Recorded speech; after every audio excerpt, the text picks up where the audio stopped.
자, 이번 시간에는 영세율하고 면세에 대한 설명을 해드릴 건데요. 지난번에 우리 매매출전표 입력하면서 면세에 대한 것들을 한번 쭉 제가 설명해드렸던 적 있었죠.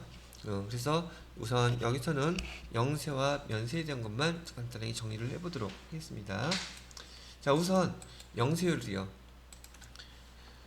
영세율이라는 것은 우리 한글로는 지금 세율이 0%를 뜻해요. 그래서 부가가치세율, 우리나라의 부가가치세율은 몇 가지를 사용합니까? 라고 물어보면 0%와 10%두 가지를 사용해요.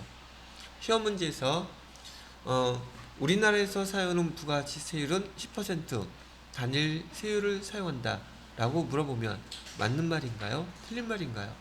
틀린 말이에요. 여기처럼 세율이 지금 몇 퍼센트요? 0%도 있으니까 이 0%는 누구한테 적용시켜줘요? 우리 누구한테요? 수출하는 사업자들한테. 수출하는 당의 사업자도 있지만 수출하는 그 기업으로 회사로 납품하는 회사들도 있죠. 연결되어 있는 얘네들도 다 영세율을 적용해 줍니다. 이유는요, 외화를 벌어들이는 거니까 거기에 대한 혜택을 준다고 보면 되겠죠. 자, 그래서 세율이 제로라는 뜻이라고 보시면 되겠고요. 영세율은요, 지난번에 설명했던 거, 지금 수출하는 기업으로 납품하는 회사 입장에서도 영세율 세금계산서를 발행하니까 매입세액이 있을까 없을까? 자, 이걸 한번 이렇게 구분해 드려 볼게요.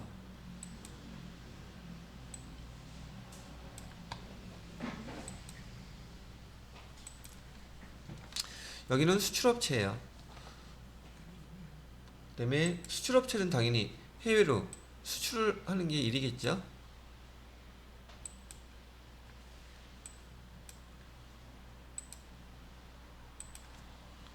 해외로 수출을 합니다. 해외로 수출한다는 뜻은 판다는 뜻이죠. 제품을. 그러면 10만원짜리 팔았다고 칠게요. 자기네가 받아야 될 재화의 공급가액은 지금 10만원. 세액은 얼마예요? 세액은 얼마? 세액 얼마?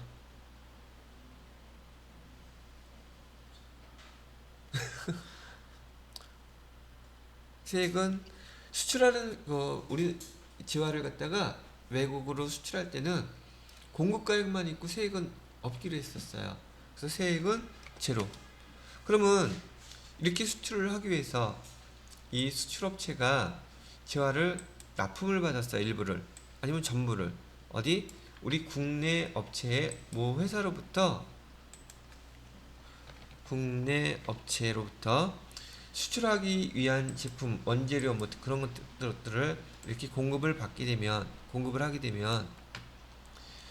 이 수출하는 국내 업체는 이 제품을 재화를 수출업체에 공급했으므로 재화가 공급되면 과세거래잖아요. 부가가치세 부과되겠죠. 여기서 예를 들어서 8만원짜리를 공급했다 그러면 지금 부가세 있을까 없을까? 없단 말이에요. 이렇게. 근데 세금계산서는 발행해야 돼요? 안 해도 돼요? 영세율 세금계산서 아까 발급해야 된다고 했었죠. 그래서 영세율 세금계산서를 발급을 하겠죠. 발급을 하게 되면 이 국내 업체는 공급자 빨간색을 갖고 있을 것이고 여기 수출업체는 파란색을 갖게 되겠죠. 그럼 여기는 수출하는 업체에서는 여기 빨간색으로 매출 세액이 얼마로 표시가 되어 있겠어요? 당연히 0 이렇게 표시가 되어 있겠죠. 그러면 수출업체는 지금 매입 영세율 세금계산서를 받았겠죠. 그럼 얘는 매입세액 얘는 매입 세액이 얼마로 표시되어 있겠어요? 뭐 매출이 0이 됐으니 매입도 당연히 0이겠죠. 그죠? 그리고 해외로 수출하면 해외로 수출했다는 뜻은 해외로 판매했다는 뜻, 해외로 매출했다는 뜻이죠.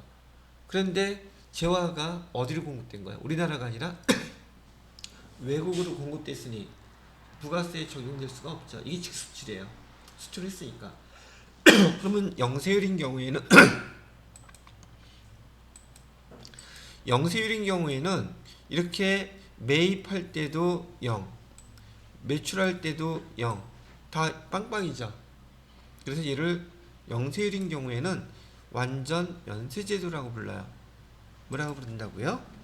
완전 면세제도, 이렇게 부르는 항목이 생겼다는 얘기예요. 자, 거기에 반해서 얘하고 비교해 봤을 때 면세제도는 어때요? 면세제도는 얘 영세율과 차이나는 게 뭐가 있을까? 면세제도는 지금 세액이 있습니까? 없습니까? 얘는 세액 자체가 아예 없어요. 칸이 공급가액만 있어. 근데 여기 영세율 사업자는 세액 자리는 있어요. 근데 그 금액이 제로로 표시되어 있을 뿐이지. 뭐 그림으로 그려준다면 이렇게 그리면 되겠죠. 여기 금액을 표시할 때 여기가 공급가액, 공급가액 칸이 있고요. 세액 칸도 이렇게 있어요. 그리고 공급가액에 여기 10만원, 8만원이라고 했지 아까? 8만원 이렇게 돼 있고 세액은 제로, 이렇게 표시가 돼요. 그런데 면세제도에 의한 재화가 용역이 공급되게 되면은 얘는 계산서를 발행하는 게 면세제도란 말이죠. 면세품목이니까. 그래서 여기서는 면세품목이 거래가 되게 되면 증빙서류로서 세금계산서가 발급되는 게 아니라 계산서가 발급이 되고 계산서에는 공급가액만 있고 세액이라는 글자가 자체가 아예 없어요. 왜? 면세가 무슨 뜻이기 때문에? 부가가치세를 면제해 놓았다는 뜻이기 때문에. 그리고 지금 이 사업자가, 자, 여러분들한테 기억 좀 편하게 해드리게끔 하기 위해서 면세 사업자의 대표적인 사업이 뭐라 그랬었어요? 병원 기억하라 그랬죠? 병원이 면세 사업자의 대표적인 면세 사업자인데, 면세 사업자가 병원에서 필요해가지고 뭐를 샀다 이번에? 큰 TV를 하나 로비에 놓을 거 사놨다고 가정을 해봅시다. 그러면 이 병원에다가 TV를 공급하는 업체가 있겠죠. 업체가 있는데 이렇게 면세 사업자에다가 TV를 갖다가 팔고 금액은 뭐 TV라고 하고요. 공급가액은 100만원짜리래요. 그러면 세액 10만원 이렇게 해서 발급하겠죠. 그죠? 왜? TV는 면세 품목이 아니잖아요. 이 사람이 면세 사업자일 뿐이지 여기 병원에다가 TV를 파는 이 TV 품목 자체는 면세 품목이 아니에요. 그러니까 상대방이 면세 사업자이든 아니든 상관없이 세금 계산서를 보낼 거란 말이에요. 이렇게 공급가액과 세액이 구분된 금액으로 세금 계산서를 보내게 되면은 병원은 이 세금 계산서 당연히 받겠죠. 그런데 여러분이 병원의 회계 담당자라면 이 세금 계산서 매입 매출 전폐자 입력할 때 부가세 유형 몇 번을 써야 돼요? 얘는 면세 사업과 관련된 거기 때문에 불공 54번 써야 돼요. 매입세 공제 안 해준단 말이죠.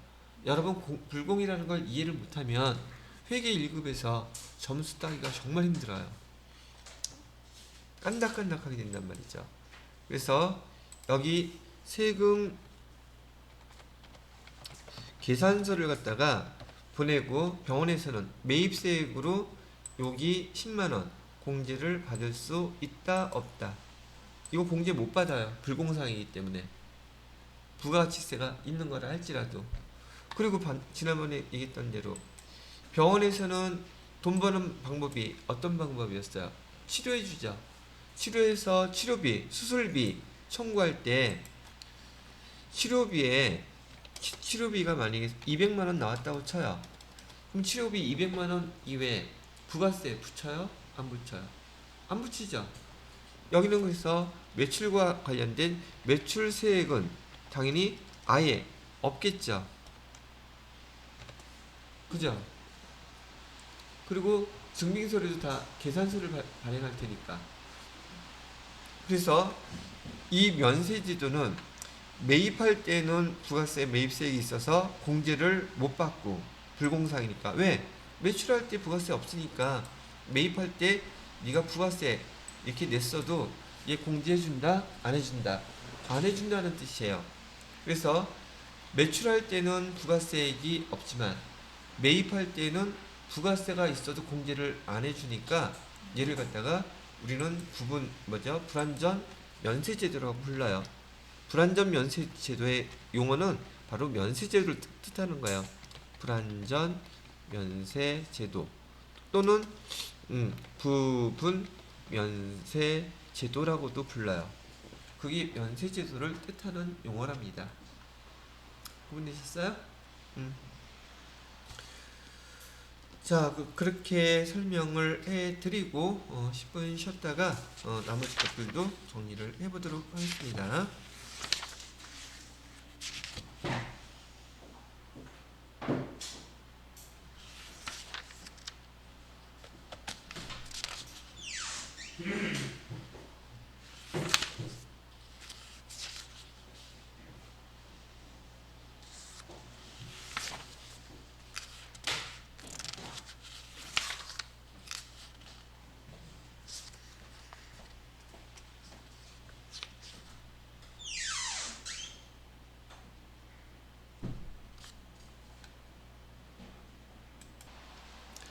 자, 그래서 지금 제가 여기서 영세율과 그다음에 면세제도를 구분할 수 있는 용어들이 대부분 시험 문제들로 이렇게 문제를 물어볼 거예요.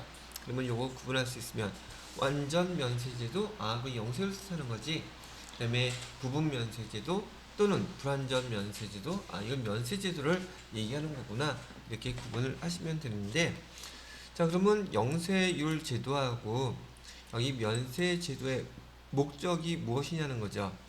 영세율 제도는 교재 이제 보시게 되면 거기 표를 갖다가 한번 교재 읽어보시고 영세율 제도와 면세 제도의 그 비교 특징들을 갖다가 용어들을 구분해 놓으시면 시험 문제는 그 정도면 충분할 것이라고 보여져요. 영세율은요, 제가 지난번에 뭐라고 얘기했었냐면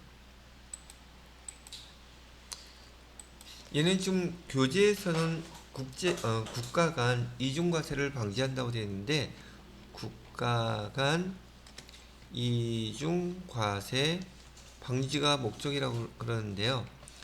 지금 우리는 소비지구 과세원칙이라 해서 우리 수출할 때는 우리나라뿐만이 아니라 조세 협약에 의해서 각국 나라에서 수출하는 재화에다가는 자기네 내국세는 붙이지 않기로 조세 협약이 되어 있어요. 근데 우리가 수출할 때 세금 붙이고 걔네 수입할 때 또 세금 붙이면 이중과세가 되죠. 그걸 갖다가 준수하기 위해서 여기 영세율 제도를 우리가 지금 시행하고 있다, 이렇게 지금 설명을 하고 있는 것이고요.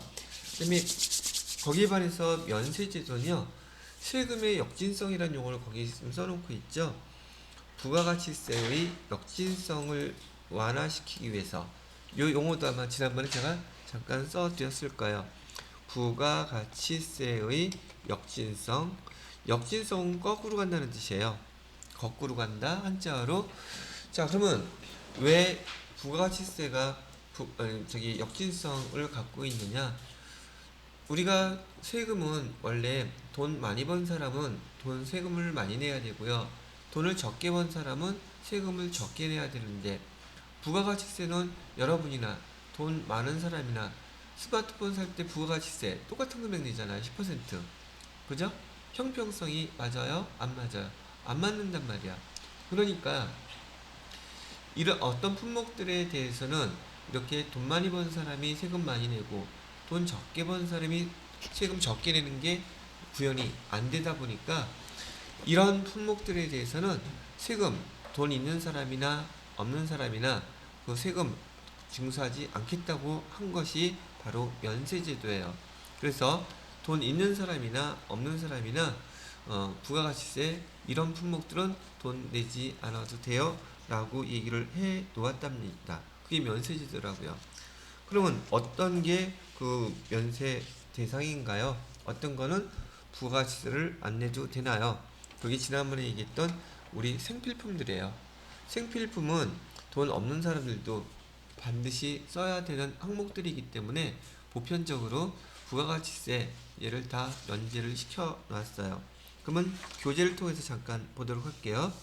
190페이지에 이 내용들 또 매매실전별 때 설명했던 것이긴 하지만은 190페이지 맨 밑에 면세 보시게 되면 면세 대상 재화 용역이라고 되어 있어요. 생필품이라고 얘기를 했는데 얘를 좀 구분을 나누어 볼게요. 얘는 좀 지우고요.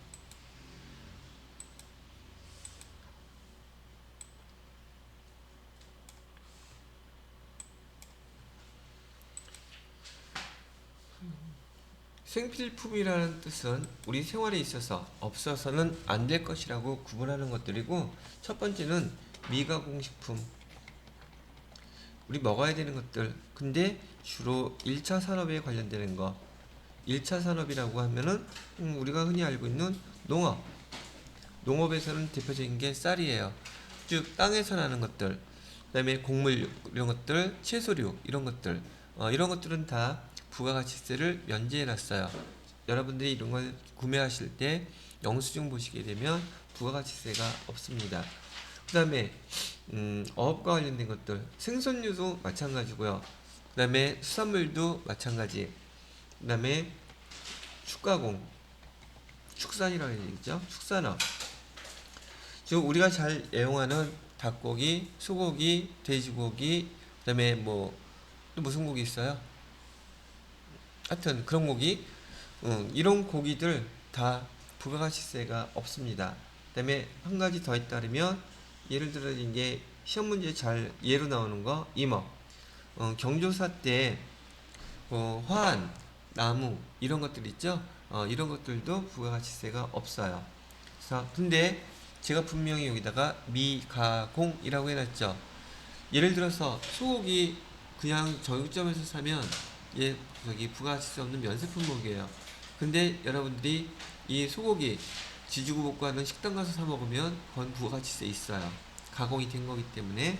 또 우유 같은 거 있죠. 하다못해 생수, 수돗물 같은 경우에는 생필품이기 때문에 수돗물에도 여기 부가가치세가 없습니다. 그러나 생수 가공이 되면은 부가가치세가 있고요. 자, 식품에 대해서는 이렇다고 치고, 두 번째는 교통과 관련된 거예요. 교통에서도 우리 일반 국민들이 반드시 없어서는 안 되는 게 뭐가 있을까? 이동수단에서 시내버스, 그 다음에 전철, 그 다음에 시외버스, 이런 것들은 우리가 국민들이 대부분 필수적으로 이용해야 되는 항목들이기 때문에 부가가치세가 없다는 얘기고요. 대신에 편의를 더 도모하거나 그다음에 속도 그런 것들을 갖다가 추구하는 KTX라든지 비행기라든지 택시라든지 이런 것들은 다 부가가치세가 있어요. 또 우등 고속버스라든지 얘네들은 뭔가 더 편리한 걸 추구하는 거잖아요. 그죠? 그런 것들에는 부가가치세가 있다는 뜻이고요. 그 다음에 또 뭐가 있느냐면 아까 얘기했던 여기 의료, 그 다음에 보건, 우리 병원에 가야 되잖아요. 이런 거와 관련된 것들은 부가가치세가 다 없습니다. 면세 품목이기도 하다고 얘기했었죠.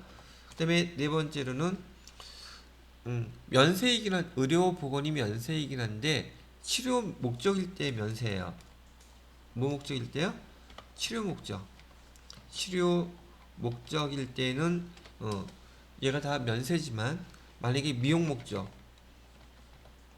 그 다음에 건강 증진 목적, 한약 같은 거 먹는 것들 있죠.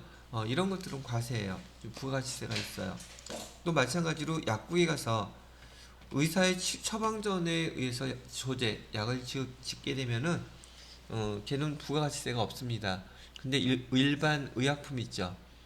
의사의 처방전 없이 제약회사에서 제공한 개보린 이런 것들 말이에요. 그런 것들은 부가가치세 다 있어서 일반 조제 약보다도 가격이 보편적으로 더 비싼 것들이에요. 자, 그 다음에 도서 출판과 관련된 거. 도서, 그 다음에 출판. 여러분이 책을 살 때도 책에는 부가가치세 없습니다. 그래서 영수증 보시게 되면 책에도 부가가치세가 없는 것을 볼 수 있으실 거고요. 그 다음에 또 뭐가 있을까? 뭐 등등. 대표적인 게 여러분이 알고 있는 금융으로 기억하시고요. 즉 금융에는 은행도 있고요. 그다음에 증권도 있고요. 그다음에 보험도 있어요. 이런 곳과 거래할 때도 부가가치세가 없답니다.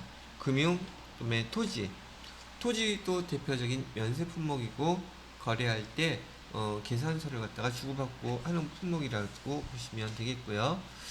그다음에 여섯 번째로는 창작품들이라고 그러죠. 예술과 관련된 거요.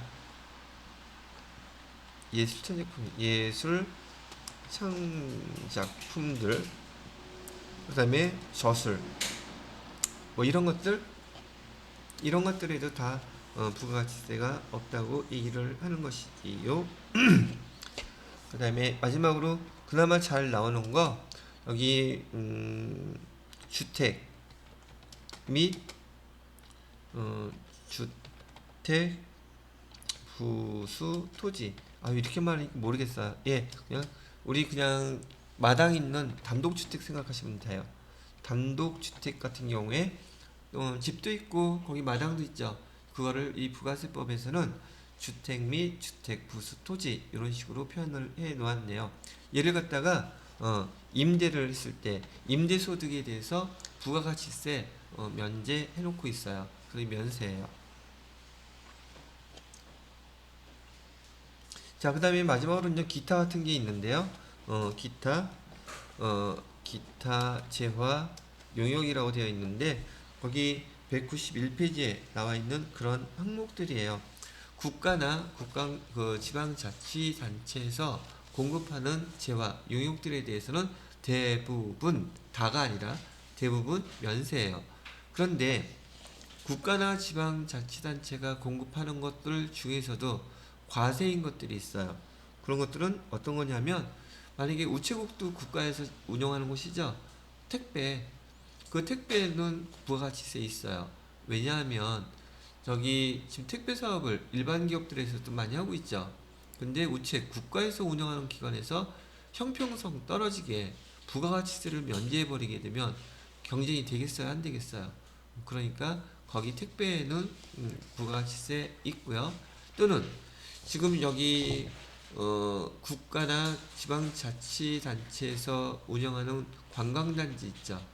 관광단지 안에 보통 뭐가 있어요? 음식물이나 또 그 기념품 이런 거 파는 것들 있죠. 거기에도 다 부가가치세 있어요. 숙박이라든지 그다음에 거기서 파는 재화들 거기도 부가가치세 있고 그다음에 기차나 전철 같은 데 역 지하에 보면은 상가들 많이 임대하죠. 여기 어디죠? 전주역에 가면은 거기에 매장들 같은 거 들어와 있는 데 있죠. 그 공간도 사실은 거기 국가나 지방자치단체에서 운영하는 것이란 말이죠. 그래서 임대 소득이 발생하게 될 텐데 그런 것에서도 부가가치세 그런 것들은 다 있다고 얘기를 해 드리는 겁니다. 자, 그런 항목들 거기에 이렇게 써져 있는 거 한번 봐주시면 되겠고요. 이런 것들이 지금 우리 부가가치세 역진성을 완화시키기 위해서 면세 제도를 시행하고 있는 품목들이라고 여러분들한테 알려드리는 거랍니다. 자, 그 다음에 마지막으로 구분해야 될 게 뭐가 있느냐면 자, 사업자예요. 사업자. 여기 영세 여기 사업 영세율을 갖다가 적용하는 사업자를 우리 뭐라고 부르느냐면 영세율 사업자라고 불러요. 그럼 영세율을 적용시키는 사업자들이 영세율 적용 사업자가 될 수 있는 사업자가 있고 될 수 없는 사업자가 있답니다. 영세율 적용되는 사업자는요, 우리 보편적으로 사업자 구분할 때 일반 사업자예요. 일반 사업자라고 얘기하는 것은 여기에 법인도 가능하고요, 그다음에 개인도 가능해요. 그다음에 아까 배웠던 간이과세자, 간이과세자도 여기 영세율 사업자가 될 수 있어요. 영세율 사업자가 될 수 있다. 근데 안 되는 사업자는요, 예, 옆에 있는 면세 사업자는 여기 면세 사업자는 영세율 사업자가 될 수 없습니다. 요게 포인트겠죠. 다시 면세 사업자는 영세율 사업자가 될 수 없는데 될 수 있는 방법 없나요? 있어요. 면세를 포기하면 가능합니다. 면세 포기를 하면 이 사업자도 영세율 사업자로 전환이 가능해요. 이렇게 정리해 놓으시면 되겠습니다. 그래서 지금은 여러분들한테 영세율과 면세에 대해서 189페이지부터 그 다음에 191페이지까지 전반적인 내용들을 갖다가 정리해서 설명을 해 드렸어요. 여러분들은 여기 내용들 천천히 읽어보시고 나서 거기 아까 말씀드렸던 189페이지에 영세율과 그 다음에 여기 면세 두 가지 비교한 내용만 잘 이해하시면 관련된 거 질문 나왔을 때 어렵지 않게 해결할 수 있으실 거예요. 그리고 뭐 누누이 얘기하지만 여기 진도 나가게 되면 진도 나간 거 한번 천천히 꼭 읽어보시고요. 거기 확인 예제 문제 몇 개 안 돼요. 그것도 한번 답안지 보면서 한번 꼭 풀어보고 정독해서 읽어보세요. 얘네들은 세법은요 많이 접할수록 여러분들한테 더 많이 유용해질 테니까요. 자, 여기까지 영세율과 면세에 대한 설명 정리를 해드렸고요. 자, 그 다음에 193페이지 보시게 되면 과세 표준 및 매출세이라고 나와 있네요. 또 이것도 보도록 할까요?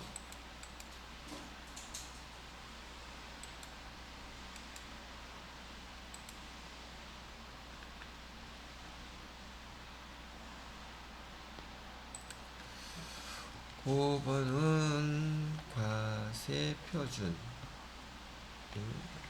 공급가액 이라는 뜻이고,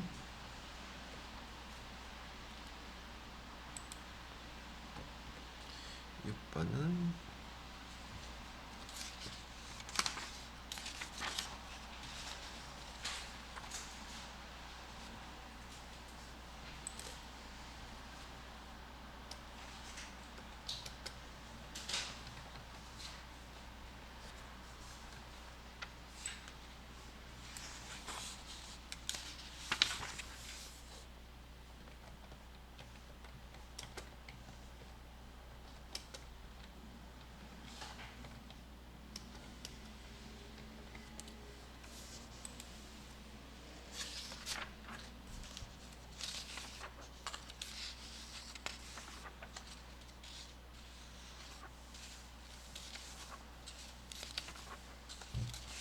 자, 보시죠.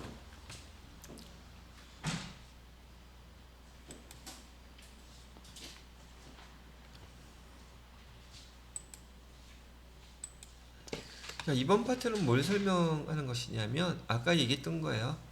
아까는 공급 시기에 그 과세 표준 결정된다 그랬었죠. 공급가에. 그다음에 그 공급가에 결정된 거 그 금액에 대해서 세금 계산서 발급해야 된다 그랬었죠. 그다음에 수익 인식 시기 똑같다 그랬어요.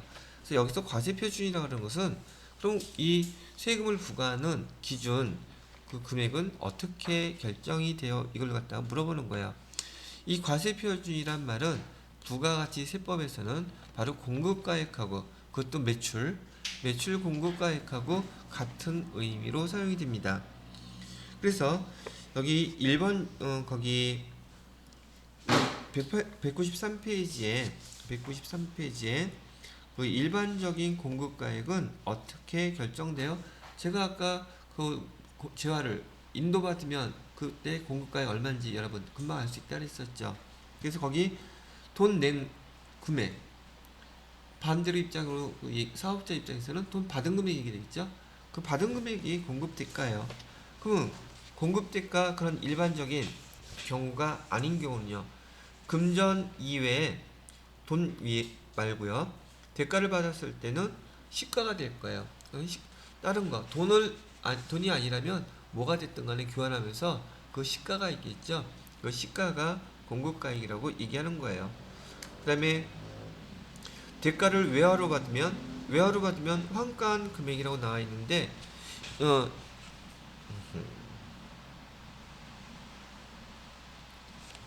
요 환가란 용어를 한번 설명을 해볼 테니까.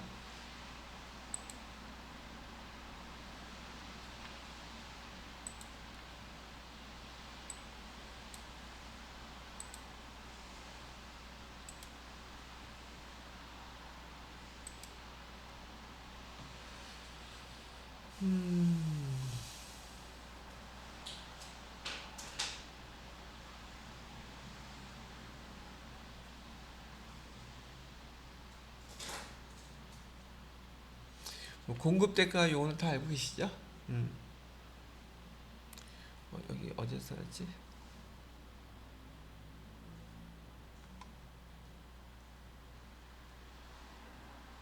여기 있다.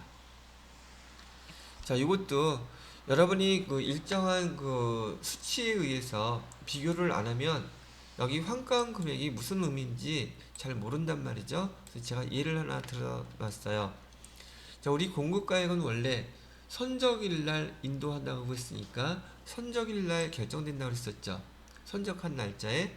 자, 근데 얘가 지금 수출하는 물건이에요. 그래서 1000달러치를 지금 수출을 했어요. 근데 우리가 공급가액을 기록할 때는 달러로 기록하는 것이 아니라 원화로 기록해야 되겠죠. 그래서 선적일날의 환율을 지금 1000달러하고 곱하게 되면 공급가액은 과세 표준은 바로 110만원이 계산이 돼요. 원칙적으로는 얘가 공급가액이에요. 그런데 우리가 이렇게 선적일날 10월 25일날 선적하기 이전에 1000달러를 먼저 받았어요.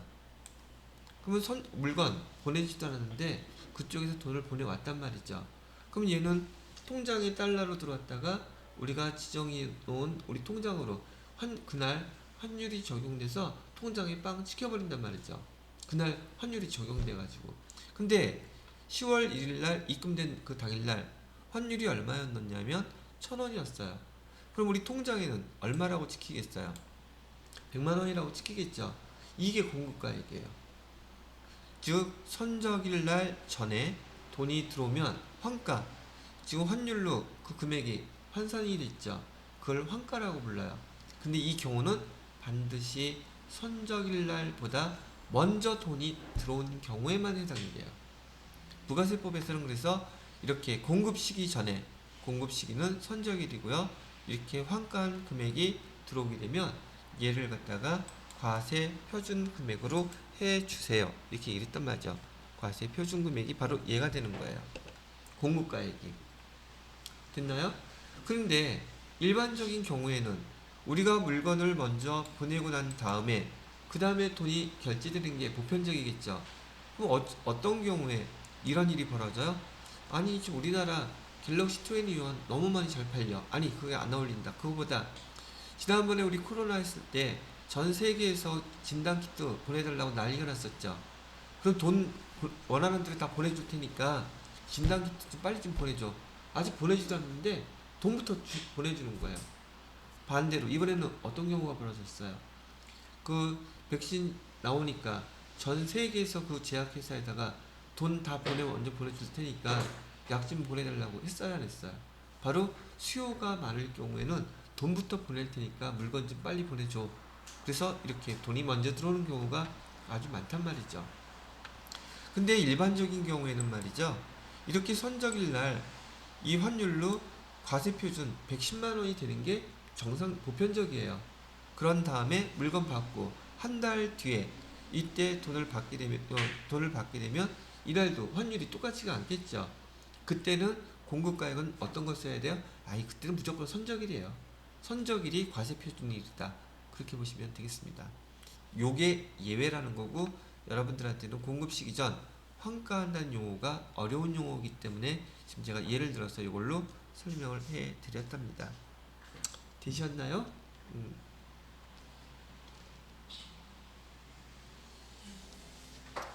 자, 그 다음에 193페이지에 보면은 공급가액에 포함하는 것, 다음 페이지 한번 넘겨보세요. 공급가액에 포함하지 않는 것라고 되어 있죠. 자, 이거는 어떤 뜻인지 이것도 잠깐, 어떤 면에서 말이에요. 여러분들이 이 세법은 설명 용어들만 먼저 잘 알아듣고 교재를 자꾸 보셔야지만이 여기 된다는 얘기죠. 뭘로 할까? 여기다 써볼까요? 과세표준이란 말도 쓰고, 이 과세표준은 여기 부가세법에서는 공급가액이 된다고 얘기했어요. 근데 과세표준이 다른 세법에서도 공급가액 이렇게 쓰시면 안 돼요.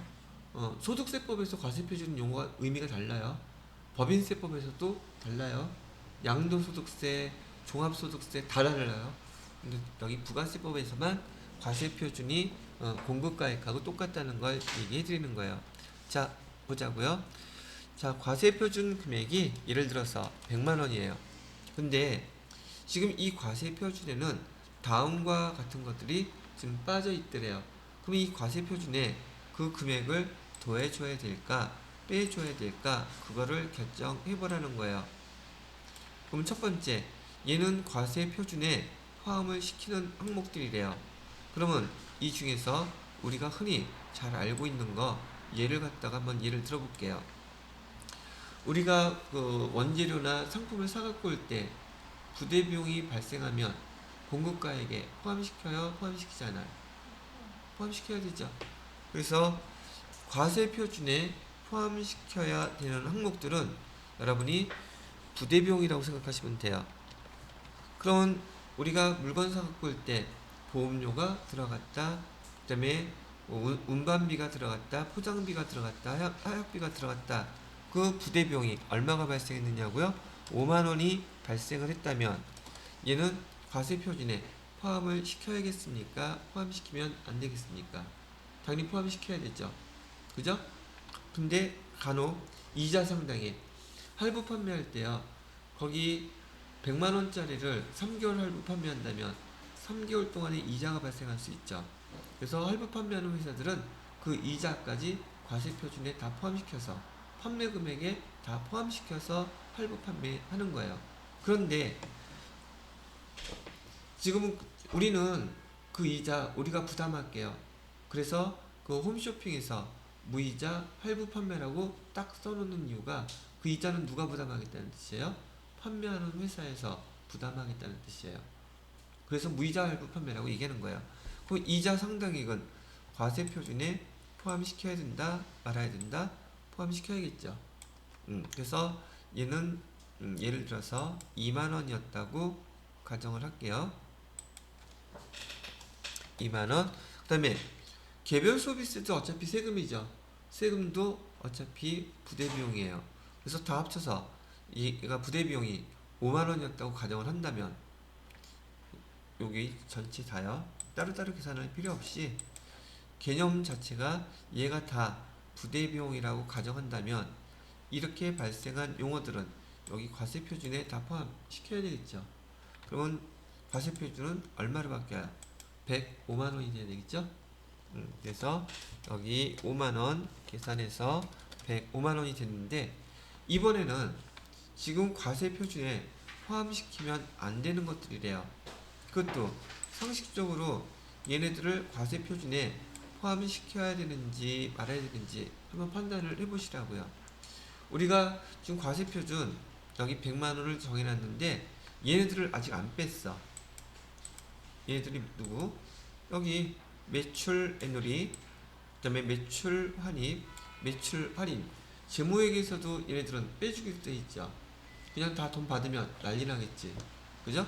예를 들어서 매출 애누리 매출 할인 발행된 금액이 만약에 3만원이 있었다면 3만원을 아직 계산을 안 했다면 여기 과세 표준에서 이 금액들은 빼줘야 되겠죠. 그죠? 또 도달하기 전에 고객한테 도달하기 전에 파손이 됐어. 또는 못 쓰게 됐어. 그 돈 청구할 수 있어요? 없어요? 그것도 할 수가 없는 거죠. 그래서 여기까지는 여러분들이 금방 이해를 하시게 될 거라고 생각을 했고요.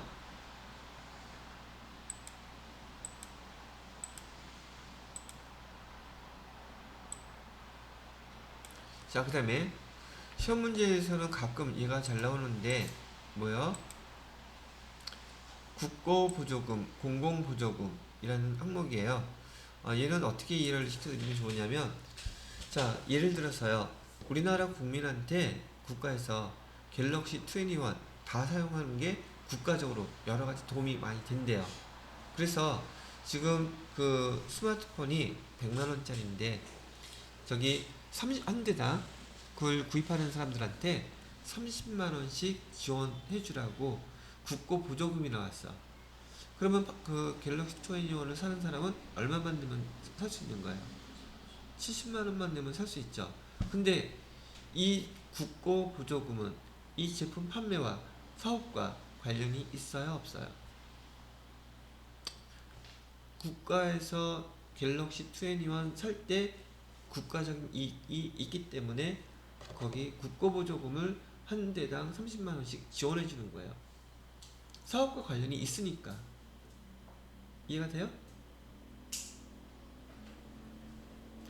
근데 만약에 사업과 관련이 없이 요즘 코로나 때문에 그 매장도 힘드니까 너희들 저기 사업 안 돼서 이것 때문에 힘드니까 저기 갤럭시 21 파는 거 뭐 많이 사업하는 거 있잖아요.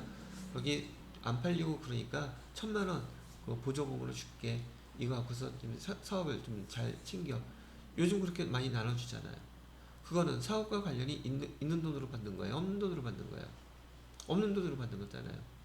즉 제품 판매와 관련이 있느냐 없느냐는 거예요. 직접적인 관계가. 국가에서 보조해주는 그 금액이 좀 첫 번째 예처럼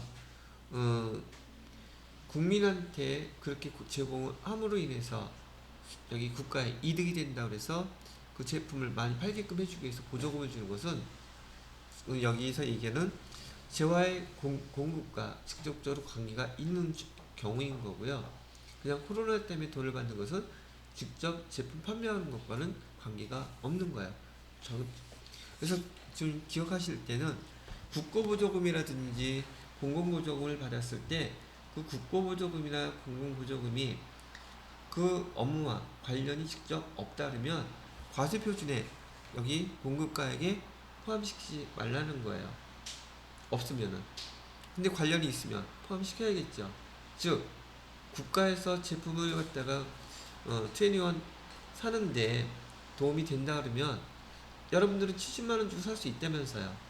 그 사람들은 당연히 국가 보조금 30만원 지원받고 여러분들한테는 70만원만 받을 거 아니에요. 그죠? 관련이 있으니까. 그럼 여기서 마이너스 30만원 빼겠지만 그냥 코로나 때문에 장사 안 돼서 준다 그러면 여러분들한테 그 혜택을 주겠어요? 안 주겠어요? 사업자가 판매하면서 깎아주겠느냐 말이죠. 당연히 안 깎아주겠죠. 왜? 사업과 관련이 없는 돈으로 받았으니까. 그 뜻이에요. 그 다음에 연체 이자라든지 용기대금, 포장비용 이런 것들은 과세표준과 별 관계가 없는 것들이므로 얘네들은 과세표준에다가 포함시키지 않는 항목이랍니다.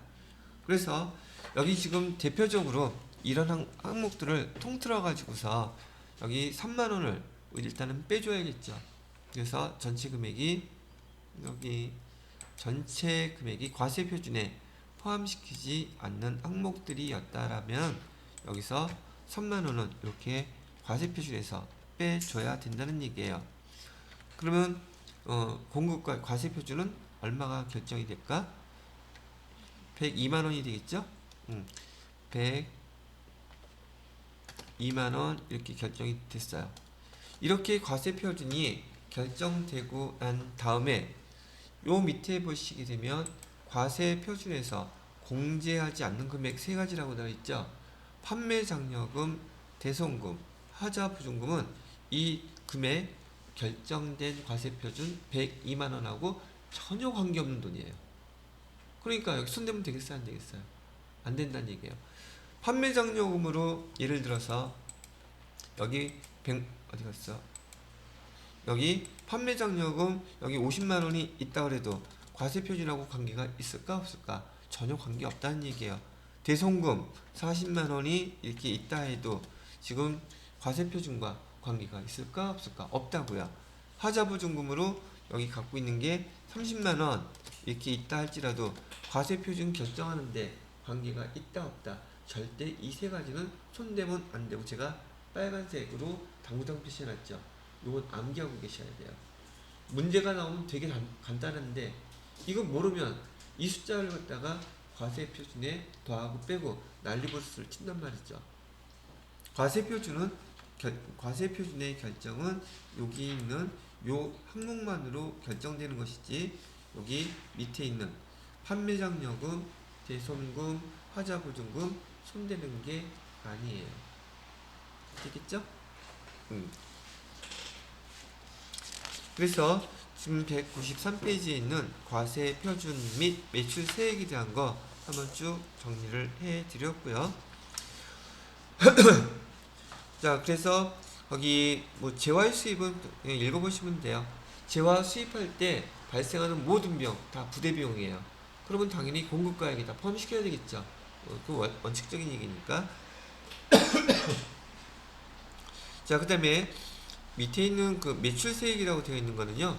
지난번에 우리 실기하면서 부가가치세 신고서 본 적이 있었잖아요. 그 부가가치세 신고서에 위에 분 매출에 나와 있는 파트만 똑 띄어내서 지금 거기 보여드린 거예요. 보면 과세에서 세금계산서 발행분, 그 다음에 매입자 발행 세금계산서는 여러분 신경 쓸 거 없다 그랬죠. 그 다음에 신용카드, 현금 영수증 발행분, 기타, 그 기타가 바로 건별이에요. 14번. 그 다음에 영세율 두 개로 나눠졌었죠. 영세율 세금계산서 발행분, 기타는요 직수출. 그 다음에 예정신고 누락분과 대손, 요거는 배우지 않았었죠.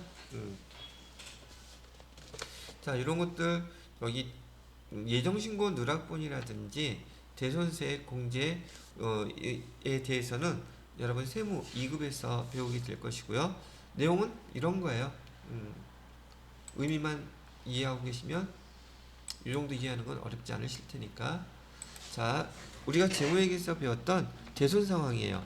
즉 차변에 외상 매출금 11,000원 이렇게 있었고요. 대변에 제품 매출 해갖고서는 10,000원 있었고, 그 다음에 부가세 예수금 받아놨었겠죠. 그래서 영어로 부가세 예수금 해서 10,000원, 1,000원 이렇게 해놨단 말이에요. 그러면 여기 부가세에 대한 대손이 생겼을 때 부가세 대손 생기게 되면 우리 외상매출금 다 대손 처리하기로 배웠죠.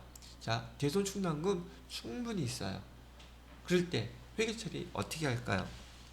차변에 지금 대손 충당금이 뭐 5만 원이 있다고 가정을 해봐요. 근데 여기 대손 충당금 외상매출금 얼마밖에 없어요. 11,000원이니까 여기 대손 충당금 11,000원 이렇게 쓰겠죠. 근데 그렇게 쓰면 안 된다고요. 왜? 부가세는 우리 거 아니잖아. 이해되셨어요? 10,000원만 써야 돼. 그래서 여기다가 10,000원 이렇게 대손 충당금으로 처리하시고요. 대변에 지금 부가세 예수 뭐죠? 외상 매출금 얼마만 없애버려야 돼요? 10,000원만 이렇게 없애야 돼요. 그러면 여기 부가세 예수금 어떻게 해요? 외상 매출금하고 남아있는 거는요. 걔는 지금 교재에서 나와있는 그 뭐라고 되어 있어요? 대손세액 공제라고 되어 있죠. 부가가치세 신고할 때 국세청에다가 지금 우리 것도 못 받아서 날렸어. 근데 왜 남의 거에 대한 부가세 예수금을 우리가 내야 되겠니? 이거는 우리 낼 수가 없으니까 얘는 공제해줘 라고 부가가치세 확정신고 때 신고를 하게 되면 얘를 빼줍니다. 그러면 대변에 뭐가 오겠습니까? 부가세 예수금이 오게 돼요. 이렇게 얼마? 1,000원. 대변에는요. 나머지 외상 매출금 얼마 남아 있어요? 외상 매출금 1,000원 남아 있죠?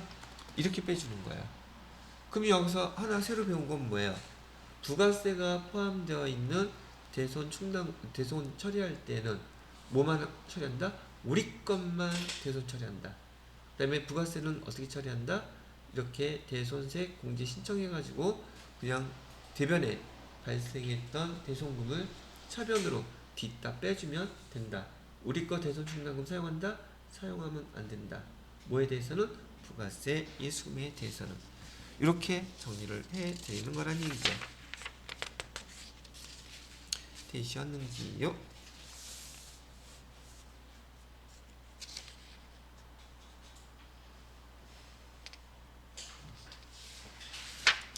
자, 뭐 거의 다 끝나기는 했는데 한 장, 자 페이지 수로 한 장 정도, 한 장 반 남았네요. 자, 한번 여기 보세요. 문제 한번 봐볼게요. 이게 문제가 되게 쉽게 나오는데 용어를 모르면 문제 되게 어려워져요. 196페이지 한번 펴보세요. 196페이지에 2번 볼게요. 192페이지 2번 문제를 보시게 되면 부가가치세 자료를 주어지고 과세 표준 얼마냐고 물어보고 있죠. 그러면 지금 여기 화면 잠깐 봐주세요. 여기 화면에서 지금 제가 과세 표준 결정하는 거 지금 한번 설명했잖아요. 그죠? 그대로 한번 볼게요. 매출액 얼마래요? 7천. 그 다음에 밑에 매출 애누리는 얼마래요? 500만원. 매입 애누리는 얼마래요? 500만원. 그러면 매입 애누리는 필요 없는 정보죠. 우선 매출액에서 매출 애누리 빼주게 되면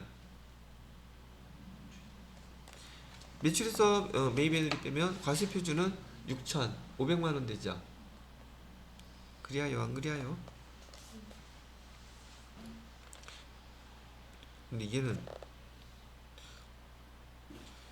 근데 거기 매입 애누리는 과세 표준은 어디에 쓰는 용어라 했죠?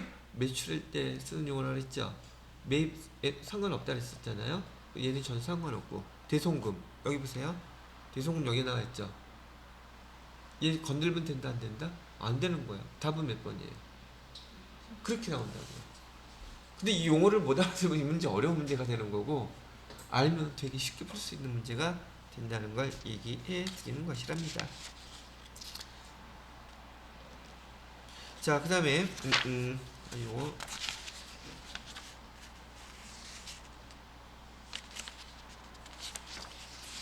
매입세 볼까요? 197페이지에 보시게 되면 매입세 공제와 납부세 계산이라고 했는데, 여기는 지난번에 봤던 그 부가가치세 신고서에서 매입과 관련된 걸 그것만 딸랑 띄어갖고 좀 표시를 해 놓은 거랍니다. 그러면 매입도 마찬가지로 세금 계산서를 일반과 고정자산 매입 알아듣고, 그 다음에 중요했던 게 뭐였었냐면 그 밖에 공제 매입세액에서 신용카드 매출전표 등이라고 되어 있죠. 여기 신용카드하고 현금영수증 우리가 사용해서 돈 매입한 것들, 그런 거 공제해 준다고 되어 있고요. 시험 문제 잘 나오는 거 물어보는 거는 5번에 공제 받지 못할 매입세, 그거는 불공사항 얘기하는 거라 했었죠. 그렇게 구분이 나누어져 있습니다. 그래서 세금계산서 수취분 매입세액 1번에 보시게 되면 당연히 공제해 주는 것들이고요. 그 다음에 기타 공제 매입세액들 설명하는 것들도 신용카드 매출전표나 현금영수증 거기 매입한 거 사항들 아니라면은 다 공제해 주겠다고 얘기를 하는 거예요.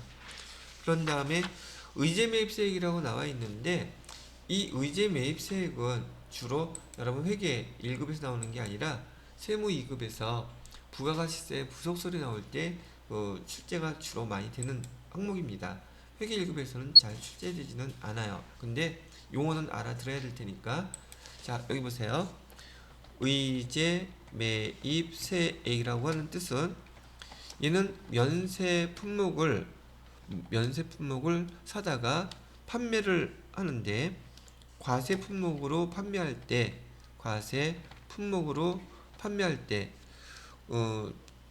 저기 매입세액에 대해서 일정한 세금을 매입세액을 공제해 준다는 뜻이에요.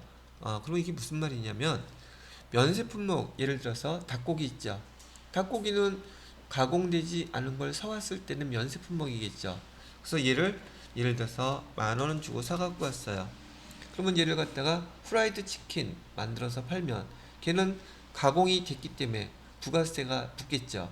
그래서 얘를 20,000원에 팔았어요. 20,000원에 팔면 여기 판 금액의 얼마? 10%는 부가세 예수금을 받아두겠죠. 그렇죠? 그러면 이 사업자는 우리 주변에 치킨집 많잖아요. 이 사업자는 팔아갖고 부가세 신고 때 되면 부가세 왔네. 공제받는 거 있어요? 없어요? 열받잖아. 그러니까 이렇게 면세 품목을 사다가 과세 품목으로 파는 그런 업종들 대부분의 음식점들이에요. 음식점에 파는 것들 쌀이 됐던 밥이 됐던 고기가 됐던 찌개가 됐던 다 면세 품목들 사고 판매하는 것들이잖아요. 이런 사업자들한테 일정한 금액을 갖다가 계산해서 매입세액이 없지만 있는 것처럼 계산해 가지고 10,000원에 보편적으로요. 다르긴 하지만 개인 음식점인 경우에는 그 109분의 9, 그다음에 2억 원 넘어가는 그 개인 음식점은 108분의 8. 그러니까 얼추 그냥 9%, 8%. 그다음에 법인이 운영하는 음식점에는 106분의 6, 6%. 그다음에 유흥업소는 104분의 4. 그다음에 제조업체는 104분의 4. 근데 뭐 방앗간이라든지 항과 같은 데 만드는 그런 업종은 106분의 6, 일반 뭐 업종은 102분의 2. 이런 식으로 면세 품목을 사다가 과세 품목으로 만들어서 파는 그런 업자들한테 매입세액을 있는 것처럼 계산해서 공제해 주는 제도가 의제 매입세액 제도라고 얘기를 하는 것이랍니다. 그 설명은 198페이지에 나와 있는데요. 여러분들한테 회계 1급에서 시험은 잘 출제되지 않는 것들이에요. 자, 그 다음에 198페이지에 보시게 되면 신용카드 매출 등 발행세 공제라고 되어 있는데 편의점에서 말이에요. 대부분 판매되는 것들이 신용카드 아니면 현금 영수증 다 영수증을 처리해 주죠. 이런 사업자들한테 판매된 금액, 뭘로? 신용카드나 현금 영수증으로 판매된 그 공급대가 있죠. 공급가액하고 세액에 대해서 부가세 신고할 때 1.5% 공제 준대요. 그게 거기 얘기하는 신용카드 매출잔표 등 발행세 공제에 해당되는 금액이랍니다. 그 다음에 밑에 전자신고, 세액공제는 확정신고 때만 가능해요. 우리가 그 회사에서나 또는 전자신고, 회계 프로그램을 통해서 국세청에 직접 가지 않고 전자신고할 때 10,000원씩 공제해 준대요. 납부할 세액에서. 그걸 전자신고 세액공제라고 부르고 회계 처리할 때는 얘는 잡이익으로 처리합니다. 네, 199페이지에 보시게 되면 공제받지 못할 세액 불공사항이죠. 제가 암기하라고 했던 6가지만 딱 암기하시면 얘는 끝이에요. 그렇게 해서 구분하실 수 있으시면 되겠습니다. 자, 201페이지는 지난번에 제가 부가가치세 과세기간 표로 설명해 드린 적 있었죠. 1기 예정, 1기 확정, 2기 예정, 2기 확정. 그 얘기하는 거예요, 이거 지금. 또 설명 안 해도 되겠죠? 신고납부는 언제 하라 그랬어요? 과세기간이 끝나면 2월 25일까지 하라 그랬었죠. 그 얘기. 끝났어요.